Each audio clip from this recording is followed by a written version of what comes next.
Dünyaca izlenen, hatta sosyal medya kullanmayanların bile en az bir kere gördüğü o dizi. Squid Game dizisinin gerçek bir hikayeye dayandığını söyleseydim ne hissederdiniz? Squid Game, Güney Kore yapımı, Kasım 2021 itibariyle Netflix'te en çok izlenen dizidir. Bir grup insan kaçırılır ve çeşitli ölümcül oyunlarla karşı karşıya kalırlar. Oyunları kazanamayanlar ölür, kazananlarsa bir sonraki oyuna geçer. Tüm oyuncular arasında kazanacak olan tek kişi büyük bir para ödülünü hak eder. Herkes para için birbirleriyle rekabet etmektedir. Peki böylesine distopik bir konu nasıl gerçek olabilir?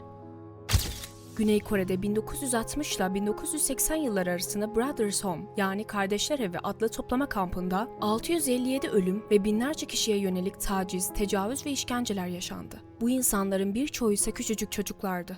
Brothers Home, No 410 olarak bilinen, sokakları arındırmak için bir hükümet düzenlemesi altında faaliyetler gösteriyordu. İlk olarak 1975'te uygulanan düzenleme, Başkan Jun Do-hwan'ın otoriter yönetimi altında 1980'lerde hızlandırıldı. Güney Kore, 1986 Asya Oyunlarına ve 1988 Seul Olimpiyatlarına ev sahipliği yapmaya hazırlanıyordu. Jun, ülkeyi modern, yükselen bir ekonomik güç olarak göstermek istiyordu. İyi bir itibar peşindeydi ve tüm serserilerin ve evsizlerin göz önünden kaldırılmasını istiyordu. Bu ülkesi için bir itibarsızlıktı. Güneydeki liman kenti Busan'da bulunan Brothers Home, evsiz insanlara barınak sağlamak için devlet desteği alan ülke genelindeki düzinelerce sosyal yardım kuruluşundan biriydi. Tesisler, mahkumlara beceri temelli eğitim verilmesi ve bir yıl sonra hayatta kalmaya daha hazır bir şekilde topluma geri kazandırılması amacıyla tasarlanmıştı. Brothers Home, ülkedeki bu tür tesislerin en büyüğüydü. Popüler olduğu dönemde yaklaşık 3500 kişi mahkumdu. 1981'de Kore hükümetinin bir propaganda filmi, burayı evsizler için örnek bir sosyal refah merkezi olarak övdü. Ancak yüksek beton duvarları yönetiminin iğrenç açgözlülüğünü ve suçluluğunu gizledi. Ne kadar çok insan alırlarsa hükümet o kadar çok para kazanıyordu. Brothers Home istismarından kurtulanlara yönelik 2021 yılında Al Cezara'nın Korku Evi adlı belgeselinde Busan Belediye Meclisi üyesi Park Min-sung şu sözleri söyledi.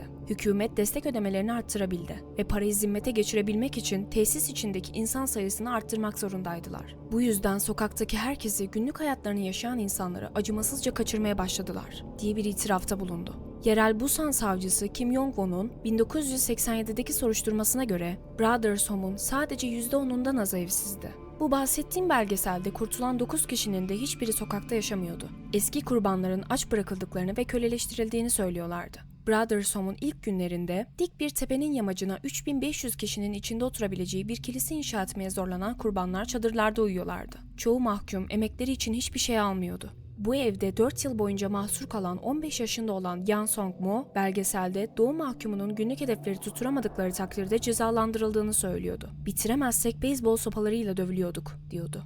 Eski bir asker ve boksör olan Park In-keun, Brothers Home'da başkanlık ediyordu. Park Min-sung şunları söyledi. "Stratejileri mahkumların diğer mahkumlara karşı kötü davranmasını sağlamaktı," diye açıkladı. Ranza sıralarında 120'ye kadar mahkumun bulunduğu sözde takımların içinde şiddet hüküm sürüyordu. Mahkumlar akşam yemeğinde yere yemek düşürmek gibi basit bir nedenden dolayı takım liderleri tarafından verilen acımasız toplu cezalara maruz kalıyorlardı. Choi Sang-woo, "Bizler takım liderlerinin oynadığı oyuncaklardık," dedi. Brothers Home'un başkanı Park In-keun sadık aile üyeleriyle çevrelenmişti. Karısı, kardeşi ve kayınbiraderi hepsi evin yöneticileriydi ve hepsi de dindar bir Hristiyanlar olduklarını iddia ediyordu. Kölelerin birlikte inşa ettiği kiliseden her sabah saat 5.30'da ayinler hoparlörden bölüklere duyuruluyordu. Mahkumlar kraliyet mavisi eşofmanlarıyla yataklarının yanında durup vaazı dinliyorlardı. Tutuklular kiliseye giden dev merdivenlerden yukarı çıkmaya zorlanıyordu ve zorla İncil okutuluyordu.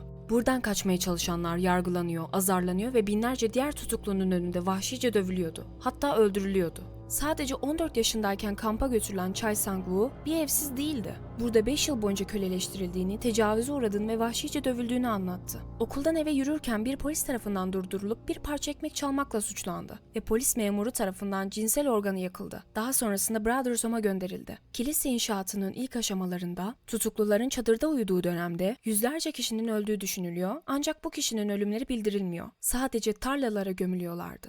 Sadist liderler kendi koydukları cezalara oyunlar olarak atıfta bulunurlardı. Bunlardan biri de motorlu taşıt oyunuydu. Sol sinyal diye bağırdığı ve sonra gözlerine morarıp kızarana kadar vurduğu bir oyundu bu. Bir başka oyun olan Hiroşima oyunu, kurbanların uzun süreler boyunca ranzalıların üstünden baş aşağı asılı kalmaya zorlandığı bir oyundu. Düştüklerinde ise dövülüyorlardı. Kaçmaya çalışanlar üzerinde "Ben Tanrı'nın sözüne karşı gelen bir günahkarım" yazan kırmızı bir çuval giymek zorundaydı. 1986'da insanların iradeleri dışında tutulduğu ve evde cinayetler işlendiği söylentileri bu sahada dolaşmaya başlamıştı. Bir ihbar üzerine harekete geçen yerel savcı Kim Jong-un, Brothershome'un inşaat alanlarından birine sürpriz bir ziyarette bulunarak işçileri koruyan büyük sopalı adamların fotoğraflarını çekti. Kısa bir süre sonra eve baskın düzenlendi. Ana ofisteki kasadan bugünün değeriyle $5,5 milyon ve Avustralya doları da dahil olmak üzere yabancı para birimleri ele geçirildi. Ocak 1987'de Park In-keun tutuklandı ve zimmete para geçirme, yasa dışı alıkoyma suçlamasıyla yargılandı. Ancak sonunda yasa dışı alıkoyma suçlamasından beraat etti ve Brothershome'daki insan hakları ihlallerinden asla sorumlu tutulmadı. Milyonlarca dolar değerindeki devlet yardımlarını zimmete geçirmek suçundan 15 yıl hapis cezasına çarptırılan Park, sadece 2,5 yıl hapiste kaldı. Park tutuklandığında karısı Lim Yong-sun binlerce kilometre uzaktaydı. 1986'da Kore'den ayrılıp Avustralya'da yeni bir aile kurmuştu.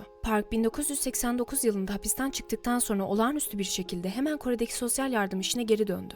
Ve ağır suç mahkumiyetine rağmen Avustralya, ailesini görebilmek, düzenli olarak seyahat edebilmesi için ona vize verdi. Bu durum gerçekten inanılmaz komik. 2014 yılında Park, oğlu Park Chung-young'la birlikte bu sondaki Siloam olarak bilinen ve artık terk edilmiş aile sosyal yardım tesisinden para zimmetine geçirmekle suçlandı. Oğlu 3 yıl hapis cezasına çarptırıldı. Ancak Park'ın suçlamaları demans hastası olduğu için askıya alındı. Park 2 yıl sonra öldü. Busan Belediye Meclisi üyesi Park Min-song, zimmete geçirilen paraların mağdurlara harcanması gerektiğini söylemiştir. Onlarca yıldır kurtulanlar adalet için savaştı. Çoğu duygusal, fiziksel ve maddi olarak mücadele etti. Choi Sang-woo'nun o evde hapsedilen kardeşi intihar etti. Choi Sang-woo, kardeşinin küllerinin Busan Anıt Parkı'nda saklandığı kasanın önünde tek başına durarak ağlamaya başladı. "Sadece ikimiz vardık ve büyük kardeş olarak onu korumam gerekirdi. Canına kıydığında, onu ölü gördüğümde onu koruyamadığım için çok suçluluk duydum," dedi.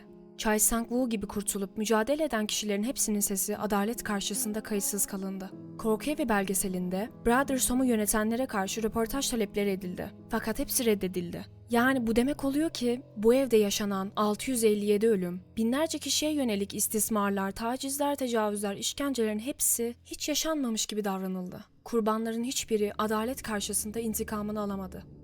Beni dinlediğiniz için teşekkür ederim. Bir sonraki videoda görüşmek üzere. Işıkla kalın.